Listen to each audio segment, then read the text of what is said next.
E aí, pessoal, mais um capítulo aqui da Lerer Talks. Eu sou Alisson Guimarães, eu sou o fundador da Lerer Pro. Hoje a gente está à frente na parte de tecnologia para a área de controladoria e finanças corporativas, tá bom? Também temos aí nossa nova plataforma de finanças, que é o CFX Institute, né, que o Filipão está ensinando aqui hoje. E gostaria de apresentar nosso amigo Felipe Gonçalves. E é o seguinte, Filipão, gostaria que você se apresentasse. Ele é uma sumidade, tá, pessoal? Dá nada. Sumidade. Fala assim não. Pô, Alisson, obrigado pelo convite. Parabéns aí não só pelo podcast, pelo Lerer Talks, mas pela empresa.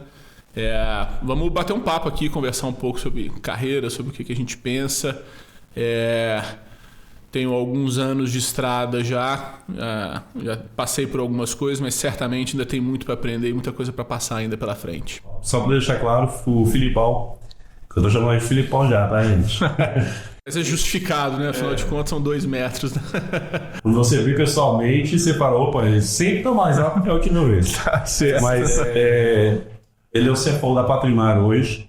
E só para vocês saberem, hoje a Patrimar é uma referência no Brasil, né? Uma das maiores incorporadoras e construtoras do Brasil. Perfeito. Né? E é muito legal porque depois a gente lê algumas notícias, a gente vê até que a Patrimar alavancou muito depois da entrada do Filipão. Não, de jeito nenhum. Isso é fruto do time lá. A gente é só mais um ali na engrenagem. Filipão, acho que uma pergunta. Esse canal, ele fala para muita gente que está começando, tem muita gente experiente. Eu acho que é muito inspirador a gente ouvir falar como que você começou a sua história, como que você começou lá do início, você começou como um analista, ou você teve... Então a gente quer ouvir o início da sua história e a trajetória para chegar até onde você chegou. Eu comecei minha carreira profissional efetiva, assim, depois de estágio, né? Como trainee da Ernst Young, na parte de auditoria aqui no escritório de Belo Horizonte. Fiquei 7 anos na UI, foi uma bela de uma jornada, tenho um orgulho danado dos amigos que fiz e das coisas que eu aprendi. Passei 4 anos aqui em Belo Horizonte, aí fui num programa de intercâmbio pela própria UI para Londres, morei lá 1 ano e meio, onde continuei lá a execução lá das auditorias, e lá eu migrei um pouco, dado ali o momento do Brasil que estava migrando de padrão contábil, né, o antigo BR-GAAP para o IFRS. Então, uma das razões pelas quais a UI me enviou para Londres foi para me especializar e efetivamente aprender essa metodologia contábil, né, esse padrão. Fiquei lá por 1 ano e meio, voltei e fiquei no escritório de São Paulo, trabalhando com capital markets e assuntos assim, contábeis mais complexos por mais ou menos 1 ano e pouco. Isso já era ali meados de 2010, quando a MRV, incorporadora aqui, consultora de baixa renda de Belo Horizonte, me convidou para assumir uma posição de relações com investidores, né? Então foi ali um momento importante que eu digo até hoje, que foi quando eu deixei de olhar para trás como contador e passei a olhar para frente dos números para responder perguntas de investidores sobre o que aconteceria com a empresa, para onde os negócios estavam indo. E eu passei a ter um contato cada vez maior com mercado, com operações, com certas coisas na cadeira de condutor e menos na cadeira de revisor, como eu tinha na minha época de UI. E aí, logo no início, o Brasil estava saindo da crise pós subprime e com Minha Casa Minha Vida, né, as taxas de juros, né, aquela época da marolinha. A MRV tinha uma investida, né, que era a Log, na época se chamava MRV Log ainda, e aí eles me convidaram para assumir a posição de CFO, que a ideia era retomar os investimentos na empresa, né, pós restrição de crédito que tinha acontecido ali nos anos anteriores, e a gente já começou a atividade já com uma captação de um fundo de private equity, e aí foi todo o trabalho ali de negociação e conclusão do negócio. Teve um investimento, a companhia investiu bastante, depois teve mais uma outra rodada de private equity em 2013, a companhia continuou crescendo, continuou investindo. Em 2018, a gente fez um descruzamento das ações com a MRV. A MRV deixou efetivamente de ser acionista, a gente trouxe a base de acionistas da MRV para a Log e ela se tornou uma empresa listada. Depois a gente fez um follow-on, um fundo imobiliário. E aí, em 2020, eu já conhecia, né, os acionistas da Patrimar, são conhecidos meus particulares há muito tempo. O Alex, inclusive, é meu padrinho de casamento, com muito orgulho. E aí ele me convidou justamente por essa experiência que eu tinha de mercado de capitais, né? A época pós-pandemia, taxa de juros lá embaixo, mercado de ações bombando. Patrimar tinha a intenção de fazer a abertura de capital. Eu vim para a Patrimar com esse mandato primário, mas obviamente com uma outra agenda de crescimento que eles já tinham vislumbrado, né? Tinha adquirido os primeiros terrenos no Rio de Janeiro, que era a primeira expansão fora da cidade. A cidade de Belo Horizonte e Nova Lima a gente considera como a mesma coisa, né? Era a primeira incursão fora. A Novolar, que é o business de segmento econômico, já tinha negócios em outros estados, mas era uma incursão que ia dar frutos. A gente montou um plano. Infelizmente, à época, o IPO não veio, né? O mercado deu uma travada. Desde então, ele continuou fechado por esse tempo todo e a gente implantou um programa de crescimento lá que foi muito bem sucedido, e agora a gente está numa outra fase aí dos negócios com uma visão um pouco mais de estabilidade. Mas essa é um pouco da minha história aí, de como eu cheguei até onde eu cheguei. E aí é uma história, todo um trajeto de muita experiência profissional. Muitas coisas, passei muita coisa, aprendi muita coisa. E aí sabe o seguinte, no meio dessa experiência profissional que você tem, não é fácil conciliar a vida pessoal, né? Como é que foi, Filipão, na UI? Sabe que na UI tu tem que trabalhar 24 horas por dia, por semana. Na verdade, eu até acho que esse foi, ainda no lado profissional, talvez tenha sido o maior aprendizado. Eu aprendi muitas coisas, tive muitas referências na minha época lá, desde os meus primeiros dias. Me lembro, eu tinha um cara que trabalhava comigo, um senior, que é um cara sensacional, e ele me ensinou coisas do tipo, os trabalhos têm que ser bem feitos, não dá para fazer trabalho mal feito, enxergar tudo que é importante numa tela de computador, para não ter que ficar subindo e descendo. Então eu tive uma série de mestres lá, e uma delas é trabalhar muito, né? Então eu realmente trabalhava bastante. Durante um bom tempo, principalmente nessas épocas de pique de auditoria, né? Que a gente brincava na época que a gente achava que era chique, que auditor gosta do verão europeu, né? Porque aqui a gente trabalha muito em janeiro, fevereiro e março, né? A gente tem mais folga no meio do ano, porque é os fechamentos de balanço. Mas ao longo de toda a minha vida, e eu tô com a minha esposa desde que eu tenho 17 anos, então a gente tem uma história bastante longa. Ela acompanhou em todos esses momentos, sempre foi super parceira. Puxava a orelha na hora que tinha que puxar, que às vezes eu exagerava um pouco, ficava mais do que devia, mas trazer a gente à terra é importante. Meu pai e minha mãe a mesma coisa, assim, sempre tiveram orgulho de que eu tinha uma profissão de qual eu gostasse, mas naturalmente a gente precisa equilibrar essas coisas. E acho que hoje o que talvez eu tente passar mais para o time dessa experiência que eu tive. E também foi uma passagem super interessante quando eu morava na Inglaterra. Eu tinha um amigo que trabalhava na Blackstone de Private Equity, e ele me contou um caso que eu nunca esqueci. Ele me contou um caso que tinha um cara que trabalhava lá. Eu sempre tinha a imagem de que esses caras trabalhavam muito também e tal. Na época era de fato o que eu valorizava, né? O volume de trabalho, aquelas coisas todas. E ele me disse que tinha um cara que trabalhava lá, que era um cara super bem avaliado, super bem quisto pelo time todo, e ele ia embora 18 horas, 18h30, todos os dias. Eu falei assim, pô, mas como é que esse cara consegue render? As pessoas conseguem avaliá-lo bem? Ele falou, pô, o cara é produtivo pra burro, ele é super produtivo, então ele faz o que ele tem que fazer. E desde então eu mudei um pouco a visão. Assim, trabalhar muito não é necessariamente um sucesso, né? O maior sucesso que você tem é conseguir equilibrar as duas coisas, Porque estar com sua família, com seus amigos, fazer coisas extra-trabalho são super importantes. Senso de responsabilidade nunca deixa para depois, né? Mas esse equilíbrio e o foco em ser produtivo. E aí eu consegui usar muito dessa experiência que eu tinha de UI, né? Que era você trabalha por hora, quanto mais rápido você faz as coisas, mais rentável o negócio é.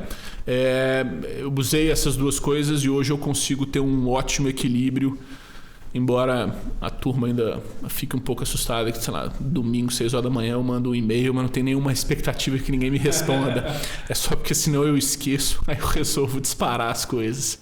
E eu acho o seguinte, a cultura mudou muito, né? De fato. Antes tinha uma cultura de tem que trabalhar muito mesmo, era menos valorizado talvez a qualidade de vida. E a galera, principalmente Big Four, aí sabe que nós temos vários amigos em comuns aí. Isso. A gente já se conhece, que, inclusive aqui em Belo Horizonte, todo mundo se conhece. Exatamente. Belo Horizonte é um ovo, né? Exato. E Big Four, né, em geral, o pessoal trabalha muito, mas também evolui muito. Hoje eu vejo que os melhores profissionais que eu vejo no mercado são aqueles que tiveram aquela trajetória massiva de trabalho. Mas eu concordo com você a questão da produtividade. E você também eu quero que você conta pra gente daqui a pouco a sua experiência que você teve em Londres. Mas eu estive em Londres tem 1 mês ou 2 meses agora, e eu fui exatamente para a Fintech Week, que é uma semana inteira sobre finanças lá. E assim, a gente sabe que a cultura é muito diferente, mas lá ninguém gosta de trabalhar depois das 5h30. É uma cultura diferente, de fato. Totalmente. Mas sabe o que é o mais impressionante? Hoje eu sei que muita gente ouve você e que se inspira no que você fala, né? Muita gente me pede mentoria e etc. E eu falo o seguinte, gente, você tem que ter comprometimento no que você está fazendo. Tem muita gente batendo papo no meio do trabalho, fica o dia inteiro, mexe no celular o dia inteiro. O britânico, ou o europeu em geral, né? O alemão, a Alemanha é absurdo o tanto que o comprometimento do cara com o trabalho é impecável. Ele entra sem falar uma palavra, na hora do almoço ele pode falar alguma coisa, ele volta, não abre a boca, no final do dia ele fez tudo que ele tinha que fazer e aí ele simplesmente desliga o computador e vai para casa. Eu prezo muito por isso daqui. Falo, pessoal, termina antes do seu horário. Eu não gosto que o pessoal trabalhe, mas se precisar, a gente vira as noites aqui. O cliente liga assim... Exato. Acho que esse é o grande ponto. Né? O que eu chamo de equilíbrio não é especificamente ser um 9 to 5, né? Você conseguir ter flexibilidade de acordo com a sua responsabilidade, né? O que eu vejo hoje muito nessa geração mais nova, vamos chamar assim, é que as pessoas têm uma tendência a exaltar essa parte de qualidade de vida, que eu, de novo, acho importante, mas ela, óbvio, não pode se sobressair a responsabilidade, né? Você tem um prazo para entregar, como vocês aqui, no prazo que se comprometem com os clientes, você precisa chegar lá e cumprir, ou pelo menos se esforçar para cumprir. Isso não deveria ser uma rotina constante. Se você tem, que essa é a minha avaliação junto aos meus times, né? Se você tem excesso de trabalho constante, a equipe está mal dimensionada. E muito provavelmente a gente está fazendo um trabalho que é marginalmente... A qualidade dele é decrescente na margem, né? Então, o trabalho vai perdendo qualidade porque ninguém produz a mesma coisa às 11 horas da noite do que produz às 4 horas da tarde. Então, sucessivas vezes você está fazendo isso, você fica que o dia seguinte é pior do que o anterior e assim por diante. Isso acaba custando mais caro. Então, é melhor você ter uma equipe bem dimensionada para entregar aquilo que precisa, né? Então esse é um pouco do mesmo jeito que se você tiver menos trabalho porque você contratou a LeverPro e fez um monte de automatizações eficientes, naturalmente a qualidade de vida melhora à medida em que você vai adequando essas coisas. E vale a mensagem, tá, gente? O líder, eu acho muito bacana esse paradigma que a gente tem de temos que entregar, tem que trabalhar muito, mas a gente tem que manter uma sanidade, uma qualidade boa para quem está trabalhando com você, né? É muito difícil fazer isso. Às vezes o pessoal acha que o mais difícil que o Felipe faz lá fazer estrategicamente definir tudo que tem que acontecer ali no setor financeiro, mas eu garanto que não é, que é montar o time, achar as pessoas que você confia, que é simplesmente definir o dia que você vai precisar de um cara que ele é super importante e ele te pedir férias. Você vai ter que saber conversar com ele. Cara, vamos tirar novo momento. Ou então você coloca uma pessoa para substituir. Ou às vezes, até mesmo você fala assim, eu cubro um diretor, alguma coisa, vai. Então, assim, é uma questão muito mais estratégica, pessoal, de como liderar e como fazer aquilo ali dar sério. É muito mais difícil que finança, não acha não, Felipe? De fato, assim, eu concordo. Eu até digo isso para as pessoas que trabalham comigo, né? Assim, a minha principal função na Patrimar é direcionamento para onde nós estamos indo. Eu, mais especificamente na área de finanças e as outras as quais eu abraço também, que eu tenho tecnologia, jurídico e algumas outras que ficam debaixo de mim. Mas a minha principal função é direcionamento estratégico e garantir recurso. E recurso não é só pessoas, é pessoa, computador, um escritório decente, um sistema decente, coisas que efetivamente façam com que as pessoas produzam. Porque o dia a dia não é mais a minha, não é mais, eu não sei fazer, eu não sei mandar uma ECF do negócio, eu não sei fazer isso, aliás, eu nunca soube, né? Eu não sei agora que eu esqueci, não. Mas a minha principal função é essa, é dar direcionamento e garantir que todo mundo tem os recursos para entregar o trabalho. Porque, assim, a gerência é de fato quem toca o negócio no dia a dia, né? São eles que entregam os resultados. Isso vale para qualquer área, não é só a área financeira, né? Porque é a turma que está ali no fronte da batalha. E liderar não é um negócio fácil, porque você lida com pessoas de estilos distintos. Eu tenho um determinado tipo de pensamento, você tem outro, né? As pessoas que estão ouvindo aqui têm outras experiências pretéritas e chegam com outra visão. E você juntar todo mundo ali em prol de um único objetivo, que é entregar o resultado com qualidade, com o cliente satisfeito, com uma série dessas coisas, o grande mistério dessa receita, né? E a gente, de novo, vai aprendendo todos os dias. Certamente daqui a 5 anos, quando a gente conversar de novo, a gente estava falando aqui do podcast número 1000,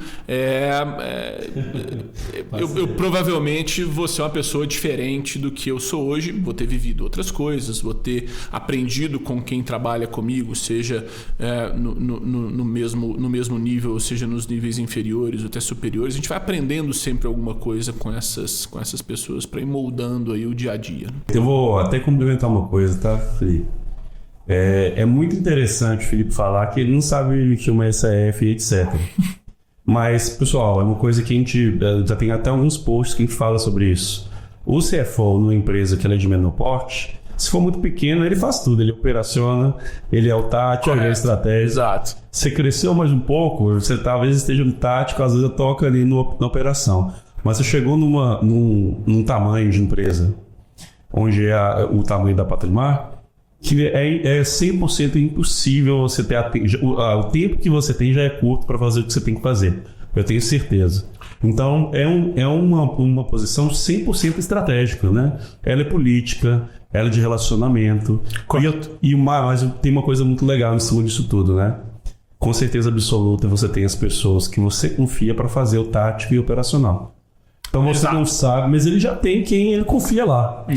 Não, exatamente. E confiar nas pessoas que estão lá é parte fundamental do trabalho, né? Porque ninguém joga nas 11, né? Então você tem que ter gente ali, um atacante tem que ter confiança que alguém vai cruzar a bola ou passar a bola para ele. Por isso que às vezes a gente vê o atacante sai correndo antes de efetivamente o passe sair.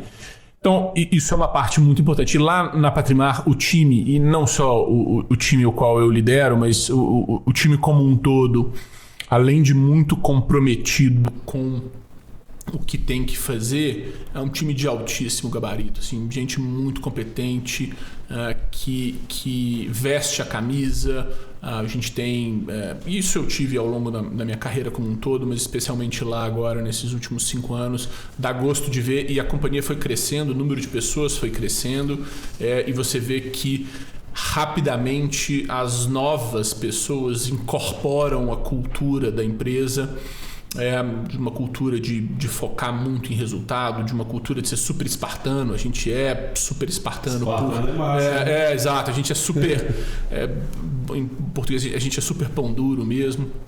Muito bom. Exato. Facilita muito o trabalho do CFO, mas porque o nosso foco é entregar coisas de qualidade independente de qual segmento a gente esteja. Isso é um mérito do time. Por isso, quando você falou do crescimento, que é coincidência com a minha chegada, e de fato é uma coincidência mesmo. A gente organizou algumas coisas, mas é o time mesmo que entregou isso. Isso é mérito 100% deles. Queria falar um pouco também sobre... Você falou uma coisa muito legal.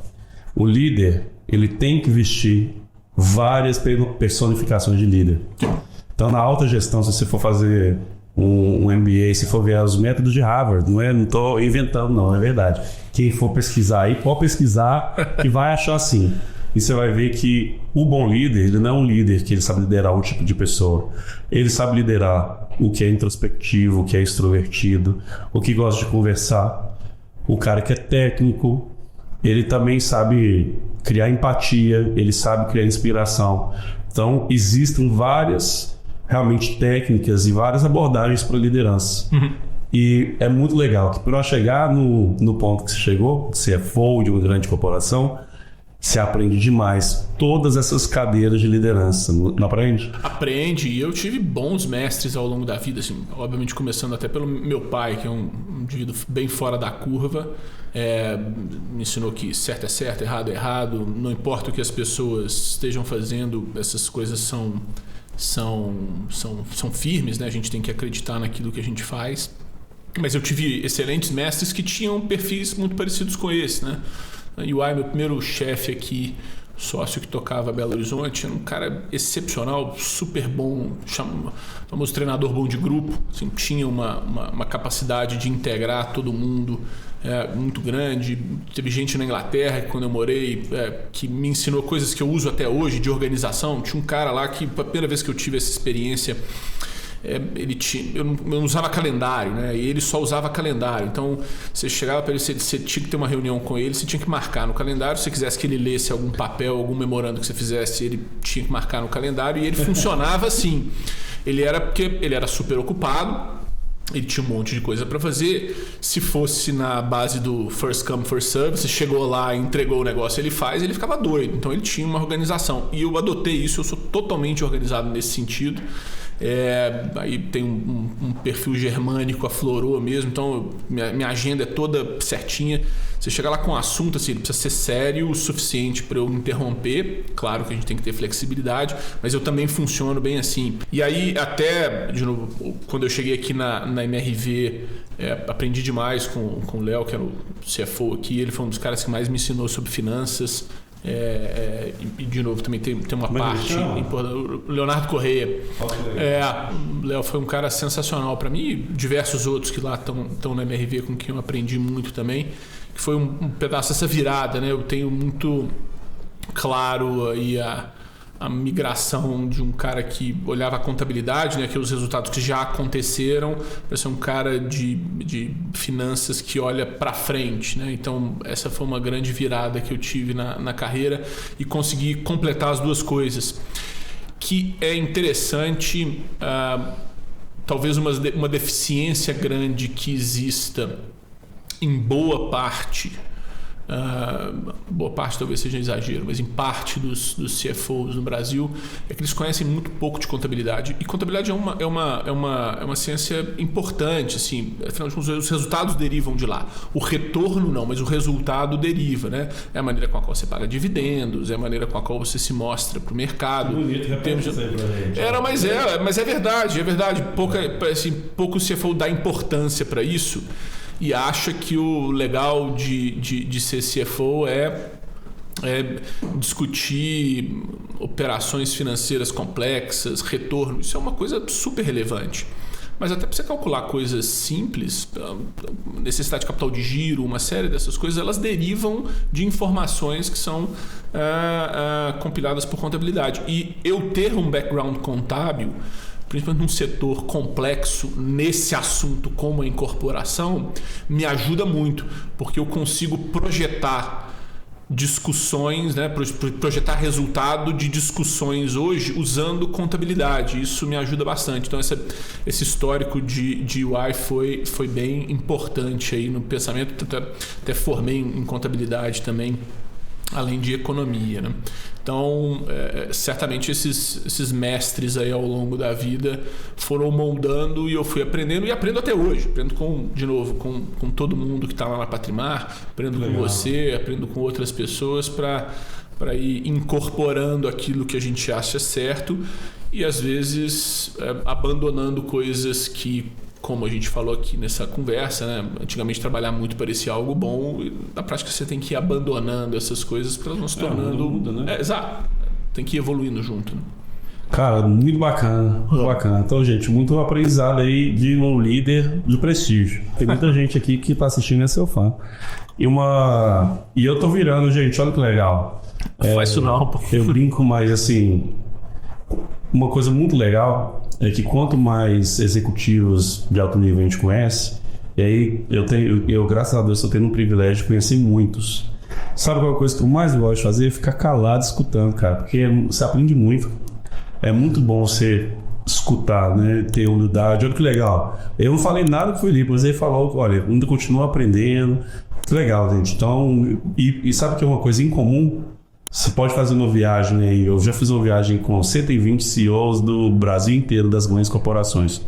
Os melhores CEOs são todos humildes.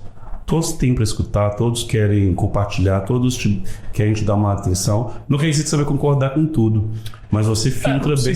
Não precisa, mas você filtra. Quando você filtra e escuta, você consegue trazer uma coisa nova para o seu dia a dia. Uma pergunta nova para você. Próximo. Claro.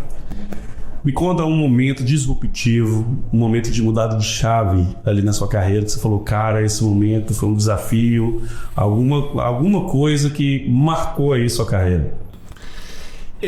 Eu vou até exagerar aqui, vou falar 2. Pode. Até 3.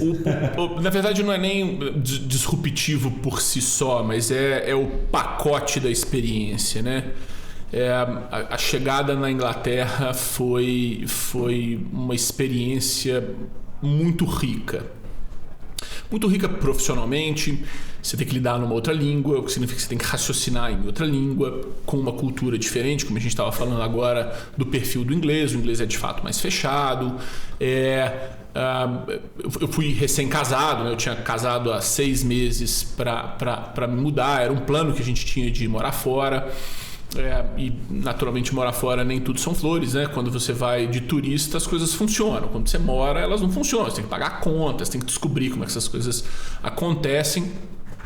E eu tenho certeza absoluta que eu e minha esposa foi uma experiência única que nos torna o que a gente é hoje, né? Então a nossa proximidade era eu e ela, a gente tinha que resolver essas coisas, as dificuldades que apareceram, as soluções. E isso junto com a profissão e aquela vontade que eu tinha de, eu tenho que mostrar meu valor, eu tenho que mostrar o que eu sei, as coisas que eu sou capaz de fazer. Então, trabalhar, gerenciar casa, né, família e depois continuar trabalhando. E acho que eu fui bem sucedido nisso. Saí de lá, voltei para o Brasil com ofertas para ficar lá, o que não valia a pena na época, ainda mais que foi justamente na época da crise lá do subprime, então o dinheiro era escasso. Mas foi uma experiência muito interessante, assim, abertas, né? me engrandeceu muito como profissional, aprender as coisas que eu aprendi, fui exposto a complexidades que o Brasil não tem, porque é um mercado financeiro muito mais sofisticado. Então foi bem interessante.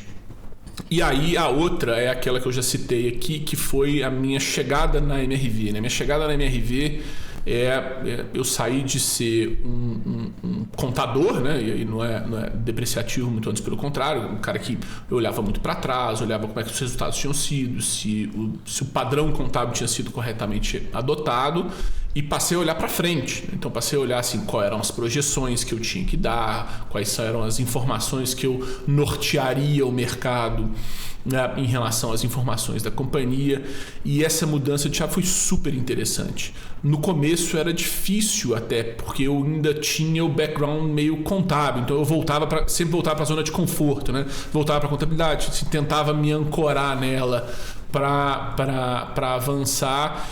E fui percebendo que não era bem aquilo, assim, que ela é importante, porque, de novo, conhecer aquilo me ajudou muito a explicar algumas coisas que, de novo, o mercado de incorporação, contabilidade é um negócio super difícil, então saber isso me ajudava muito a ensinar os investidores e doutrinar os investidores daquilo que estava acontecendo, mas olhar para frente, parar de olhar para o retrovisor e passar a olhar para o para-brisa, foi uma mudança importante. E desde então eu me apaixono por operações, eu gosto de coisas complexas, eu gosto de entender, eu digo lá para a turma, assim, eu gosto de entender onde é que o outro ganha dinheiro, mas não é para ser mineiro nesse sentido, até porque nem mineiro eu sou gaúcho de nascença. Mas é mais para entender assim, como é que a gente está fazendo, com quem a gente está fazendo negócio, assim, onde é que tá o economics da coisa.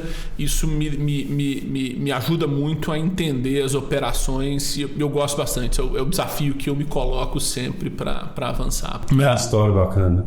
E os desafios, né, moldam, né? Eu fico, de vez em quando eu fico, né, viajando e falando assim, pô, o Alisson de 20 anos, agora estou fazendo 40 anos, meu aniversário agora. Que é isso? Semana que vem. É novo ainda, pô. Sou novo, você tem que ficar de novo também, você pode falar que tem 40. Não, a lataria não ajuda muito não. Mas a gente vê que a gente se transforma em pessoas completamente diferentes, né? A gente evolui, se você pensar na sua pessoa há 20 anos atrás, era uma pessoa completamente diferente. Sem dúvida. Né? Tinha outros objetivos e às vezes você era bom. Eu fico pensando, pô, eu era bom em várias coisas que hoje eu não sou mais bom, mas eu me tornei bom em outras coisas que eram importantes para minha trajetória. Né? Correto. Legal demais. Boa pergunta. Tem uma parte da sua história que eu acho que é interessante. Como é que você conta um pouco sobre essa experiência em abertura de capital? Putz, esse é um outro negócio que, assim, eu gosto... Exato, gosto muito, gosto dessas discussões, assim, e é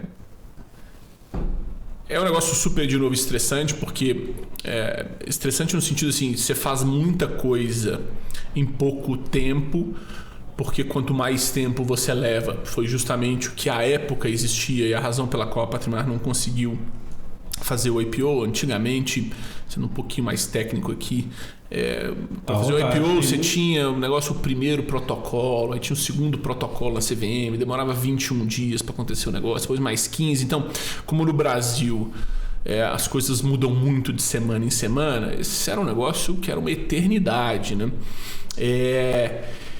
E, putz, sair, fazer roadshow, conversar com investidores diferentes. A gente saía, eu me lembro que teve uma vez que a gente saiu aqui na época da Log ainda. Você sai daqui, aí vai a Londres, Nova York, Boston, Chicago, e aí assim, roda essas coisas todas em 3-4 dias, conversando com 50 pessoas diferentes. Muitas das vezes contando a mesma história, mas em diversas delas tendo que convencer aquele gestor de que o seu negócio é bom sob a ótica dele, sobre as preocupações dele. Conversar com os bancos, ter estratégia, não, vamos ter ancoragem, né? Ter um grande investidor para já sair com o negócio já com a sensação de festa cheia, de festa que vai bombar.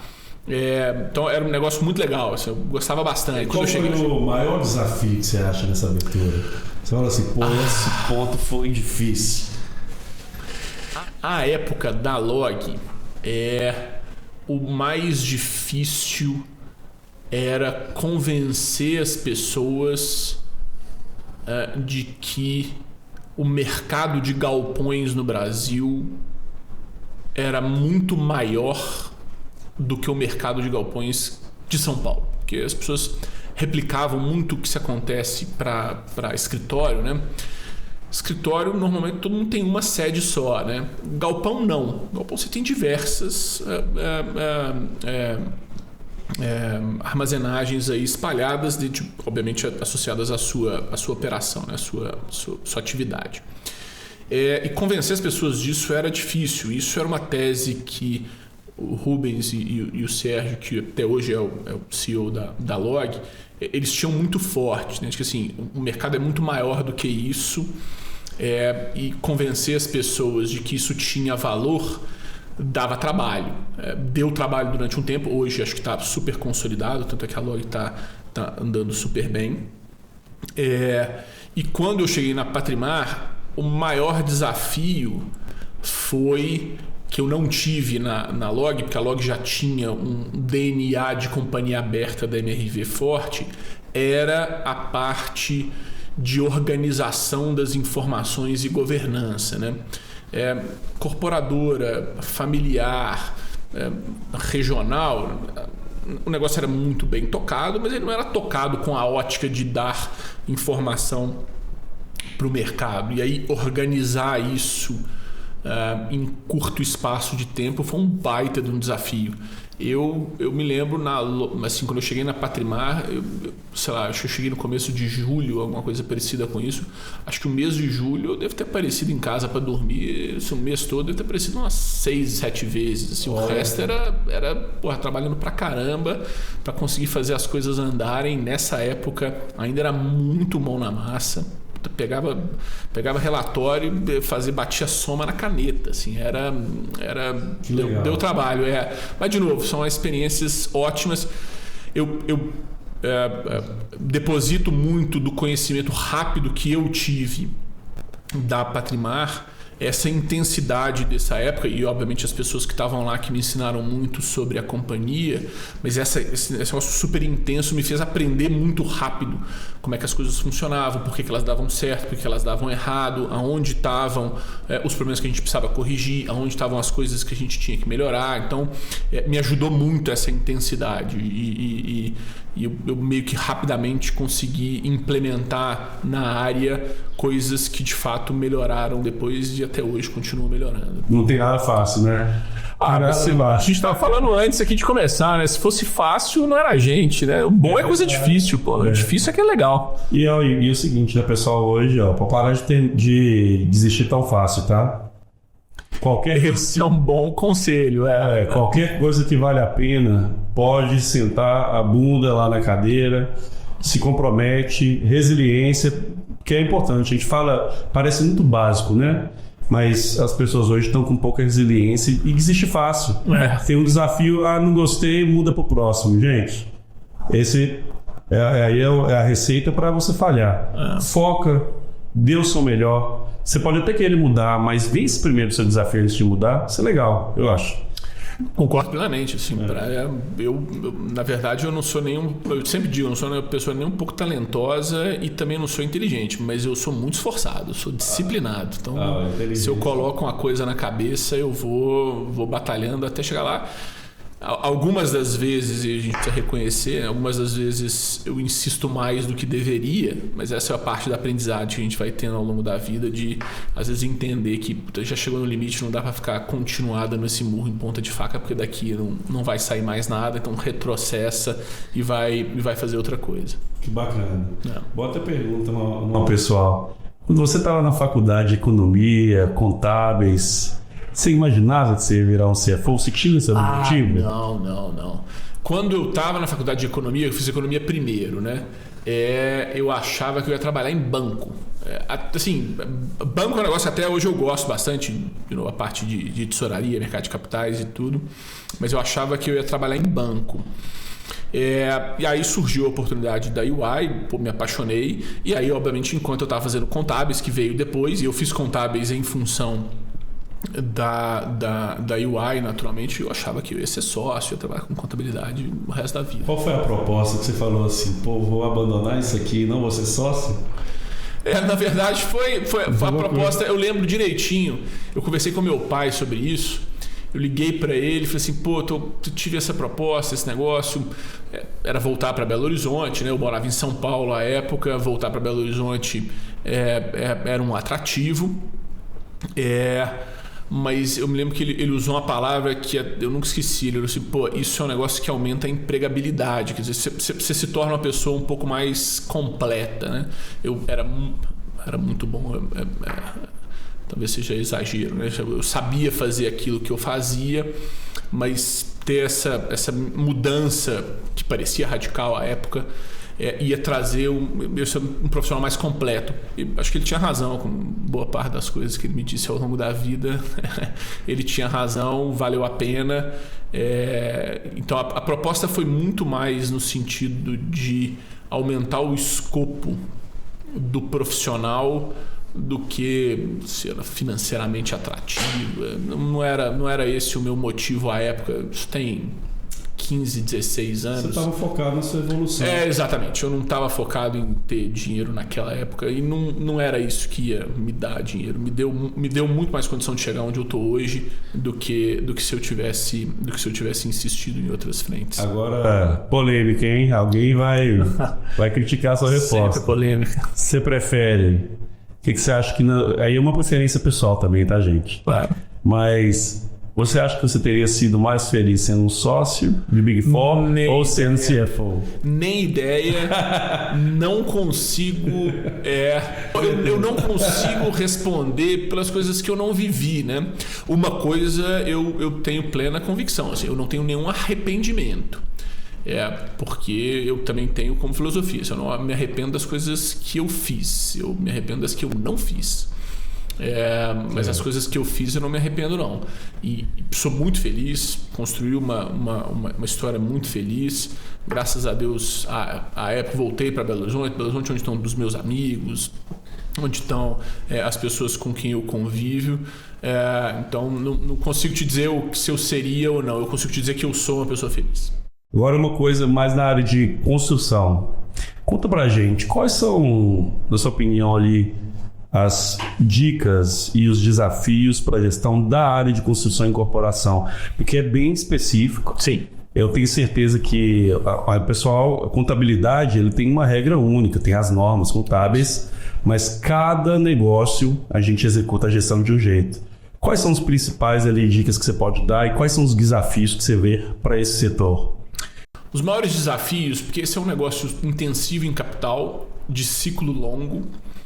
Então, as maiores dificuldades, principalmente em se tratando de Brasil, que tem a sua volatilidade intrínseca, é conseguir extrair o melhor da alocação de capital ao longo de toda essa jornada, né? Então, você comprar um terreno, por exemplo, você compra um terreno, ele vai virar dinheiro mesmo dali, assim, por completo, né? Dali a 5, 6 anos. Você compra um terreno, aprova, aí lança, começa a vender, aí constrói, e aí todo o dinheiro, normalmente o dinheiro do fluxo dos clientes não é suficiente para fazer a obra inteira, você financia, e aí o lucro caixa mesmo vem só no final. Então, e é um ciclo longo. Você passa por taxa de juros de 2, taxa de juros de 15, inflação de 17 e inflação de 3. E isso afeta o seu custo, afeta a sua receita, afeta o seu recebível, a sua gestão de caixa. Como é um negócio intensivo em capital, você precisa trabalhar com caixa alto, porque não dá, por exemplo, qualquer soluço que tinha. Antigamente isso foi um negócio que eu aprendi, assim, banco às vezes, não, tá faltando o pedaço do papel do não sei o que, não libera alguma coisa, então você precisa trabalhar com caixa suficiente para manter as operações. Então esse é um desafio grande. E acho que nessa mesma esteira o setor, a dificuldade do setor é que é um setor que trabalha alavancado, é um setor que trabalha com dinheiro de banco, e aí hoje a gente tem vivido aí depois dos dois adventos grandes, né? O primeiro é da maior educação financeira das pessoas, que passaram a ter acesso a investimentos que não tinham antes. Então a poupança, que é um grande financiador do mercado de construção, ficou fora de moda. A tendência é ficar mais fora de moda ainda para frente. Então o funding foi secando. Na verdade ele foi se tornando mais funding a preços de mercado, que não eram os preços que a gente tinha na poupança, e aí você tem que ir se adaptando. Então funding recursos, tanto para nós quanto para os clientes, para os nossos adquirentes. Eles têm necessidades de financiamento de 30 anos, 35 anos. Então, equalizar todas essas coisas é não só o maior desafio que eu acho que os profissionais da área financeira têm na incorporação, mas é o desafio do setor, né? O setor se discute muito funding, não só para as empresas em si, mas para os adquirentes, que é uma parte importante. Não. Olha só para você ver que experiência diferente, né, que você tem que ter para atuar na parte de incorporação. Capital intensivo, tem que ter paciência. Pô, não é fácil, né? Não. Fica aí Então, assim, complementando, né? Eu tenho certeza que muita gente que trabalha com você vai assistir, e muita gente que está começando a carreira na área de finanças vai querer saber como que você... a sua história, vai ouvir tudo isso que você contou, e vale também que uma super dica sua do seguinte: o que é preciso, o que você precisa investir, o que você precisa fazer para ter um trajeto até chegar a ser um CFO. Assim, normalmente a gente dá dicas sobre a nossa própria história, né? Então, como eu disse aqui nessa nossa conversa, mais uma vez, para mim o mais importante é disciplina. E disciplina vai de diferentes campos, né? Disciplina, assim, para estudar as coisas que não sabe, disciplina para ter paciência que determinadas coisas, os resultados não são imediatos. Isso é uma coisa que é difícil hoje em dia, pela velocidade dos dados, é você conseguir interpretar se algo está dando certo ou errado, porque algumas coisas levam tempo mesmo, né? Elas levam tempo para acontecer, elas levam tempo para maturar. E essa disciplina de acreditar para onde você está indo é importante. Estudar sempre é importante. Não é só estudar no livro, mas é estudar, como a gente falou, experiência com outras pessoas, né? Então, assim, a gente está sempre aprendendo. Você viajou aí, você falou com 120 CEOs. Certamente você aprende alguma coisa conversando. Então, mas a minha principal dica é ter disciplina, assim, ter força de vontade, de procurar o que você quer, botar um foco, um resultado futuro e correr atrás dele. Isso aí, ó. Pergunta na moda. O que você acha que vai acontecer com esse tanto de IA?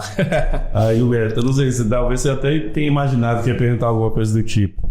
Eu vejo o IA é um assunto da moda. Muito da moda. Eu até tenho estudado muita coisa. E, obviamente, nós que somos, assim, precursores aqui no Brasil de tecnologia para controladoria, a gente tem que estar muito atento a tudo que está acontecendo, a todas as possibilidades. Então, a gente tem muita coisa para acontecer aí. Inclusive, semana que vem a gente está lançando a nossa primeira IA. Olha que legal. A gente tem 10 projetos para esse ano. O primeiro já saiu, já estamos publicando semana que vem. Mas o que você acha que vai acontecer? Quais os cargos você acha que podem ser ameaçados? E como que você acha que é o futuro com esse novo tipo de tecnologia? Você está atento a isso? Estou bastante atento. Eu até na Patrimar também lidero a área de tecnologia. E a gente tem muita conversa sobre isso. Inclusive a gente tem lá um programa que é o Elevator, que é uma série de squads que foram montadas justamente para endereçar assuntos e problemas internos. E a gente tem 2 squads, as quais eu apadrinho de inteligência artificial e de dados, né? As duas andam bastante juntas. Então eu me interesso muito pelo tema. Confesso que eu ainda estou na fase do letramento sobre IA, do que efetivamente IA é. Porque acho que hoje as pessoas têm uma ideia de IA generativa muito parecida com as soluções que os buscadores têm. E na verdade ele não necessariamente ou somente um respondedor de perguntas que você faz, né? Então a gente lá tem um programa de robotização grande com incorporação de inteligência artificial para começar a fazer trabalhos que são repetitivos, rotineiros, e que certamente uma inteligência artificial vai fazer melhor do que um humano. Eu não sou muito da ideia de que trabalhos serão perdidos em função. Eu acho que quem vai perder trabalho é quem não acompanhar essa evolução. É um pouco como a gente foi vendo ao longo da nossa própria carreira, né? Então, assim, antigamente, você é mais novo, você não deve ter feito curso de datilografia. Tinha aqueles cursos que a gente fazia de digitação, exato. Eu me lembro que eu tinha curso de computação, que era naqueles Windows, você tinha que digitar o Win 95 para ele abrir e tudo. Tinha curso de DOS. É assim, 85, já era assim. DOS é um negócio pré-histórico.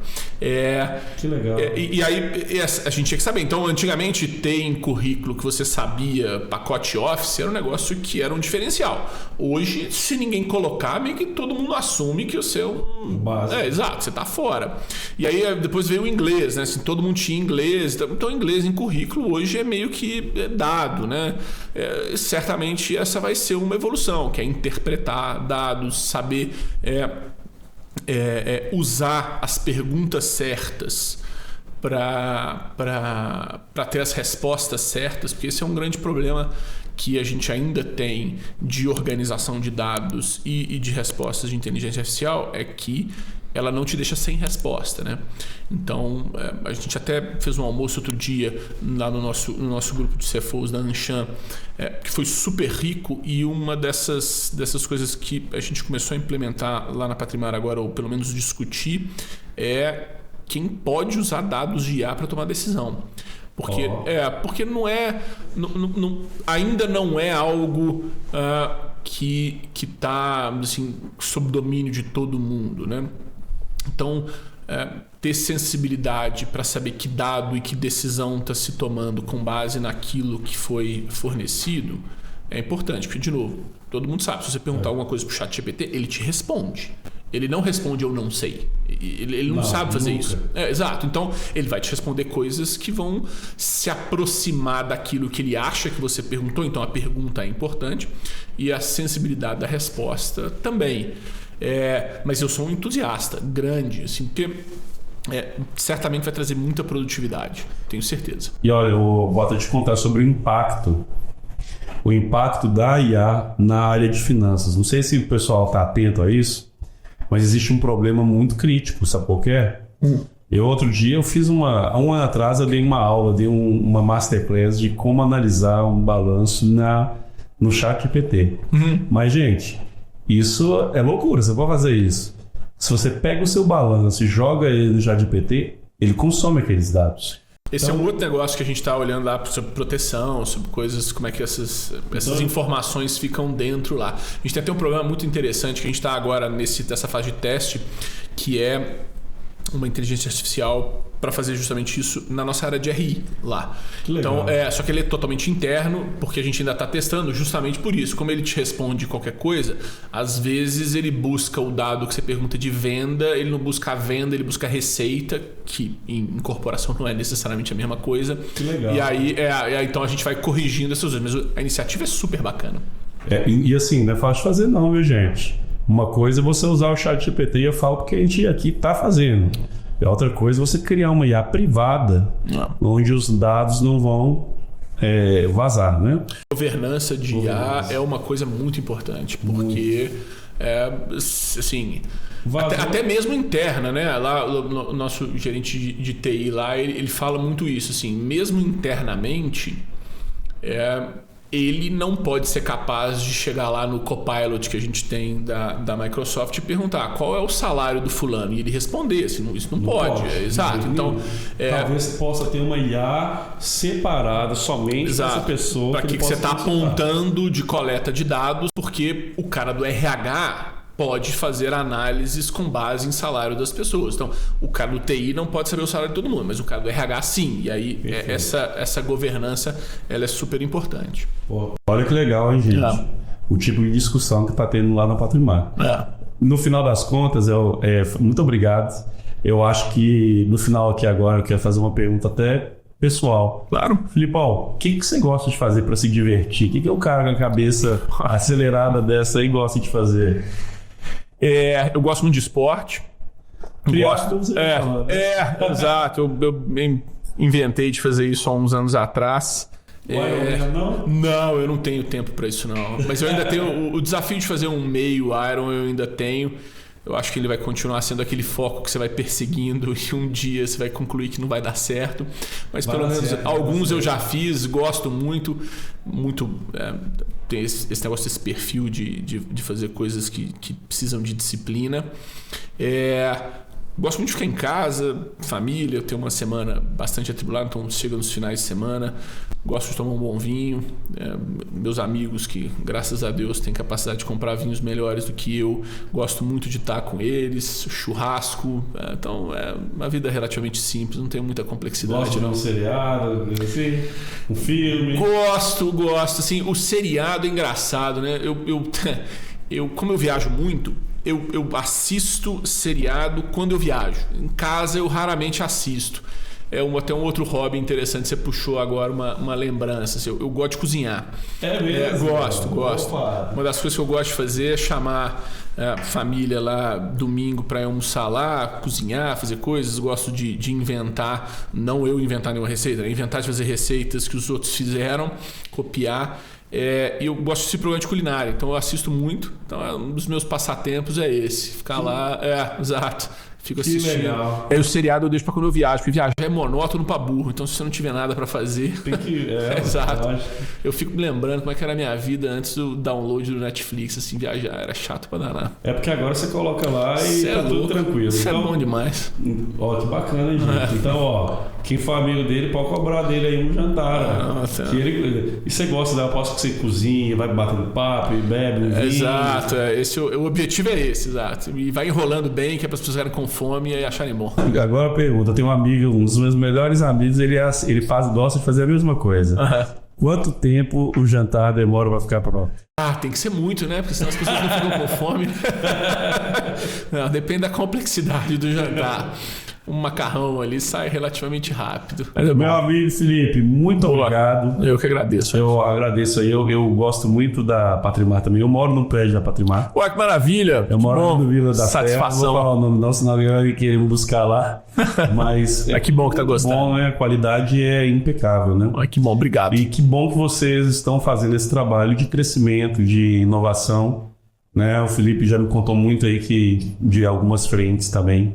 Ele está executando lá na área de controladoria de finanças. Ele não para, gente. Ele quer inovar, não só você. Isso também é um reflexo do conselho, da diretoria. Sim, sem dúvida. Não, sem dúvida. Essa algumas dessas coisas eu te conto não são nem iniciativas minhas, né? A gente tem lá uma área de inovação, a de sustentabilidade, que é um negócio super importante para nós. A área da engenharia tá sempre, tiveram aí outro dia visitando um lab de uma grande empresa. Então a gente está sempre procurando fazer coisas novas. O Alex diz um negócio lá que é um mantra para nós, né? Que a Patrimar ela não quer seguir tendência, ela quer ser a própria tendência. Então esse é um negócio que a gente procura perseguir no dia a dia. Tá vendo? Boa. Eu tenho certeza que tem um tanto de gente aí que vê o trabalho de vocês e copia. E depois vocês fazem uma coisa nova e eles copiam de novo. Mas vocês estão sempre à frente, né? Faz parte. É isso aí. Pessoal, muito obrigado por esse capítulo maravilhoso aqui com o Filipão. Boa. Eu acho que a gente teve muito aprendizado. E vamos para a próxima. Valeu. Obrigadão, Filipão. Obrigado, Alisson. Prazer, viu? Valeu. Obrigado, valeu, gente.